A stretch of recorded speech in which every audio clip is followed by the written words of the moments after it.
अस्सलाम वालेकुम क्रिकेटर शायकीन, वेलकम टू माय चैनल। नाजरीन ग्रामी, आपको बताता चलूं कि पाकिस्तान इंटरनेशनल क्रिकेट टीम में मोहम्मद आमिर और शर्जील खान की वापसी हो चुकी है।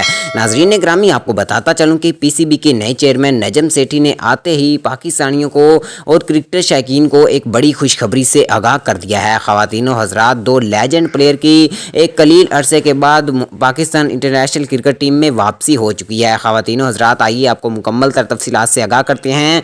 वीडियो को लाइक कर दें और मज़ीद क्रिकेट से रिलेटेड अपडेट देखने और सुनने के लिए चैनल को भी सब्सक्राइब कर दीजिएगा। ख़वातीनो हज़रात, आपको बताता चलूँ कि मोहम्मद आमिर और शर्जील खान को पाकिस्तान इंटरनेशनल क्रिकेट टीम में वापस बुला लिया गया है। ये ऐलान किया गया है पीसीबी के नए चेयरमैन नजम सेठी की जानिब से। आपको बताता चलूँ कि वेस्ट इंडीज़ के खिलाफ सीरीज़ के लिए मोहम्मद आमिर ने और शर्जील खान ने नेट प्रैक्टिस का आगाज़ कर दिया है और वो बहुत जल्द आपको पाकिस्तान इंटरनेशनल क्रिकेट टीम में खेलते नज़र आने वाले हैं। नाज़रीन ग्रामी, ये खबर आपको कैसी लगी कमेंट बॉक्स में हमें ज़रूर बताइएगा।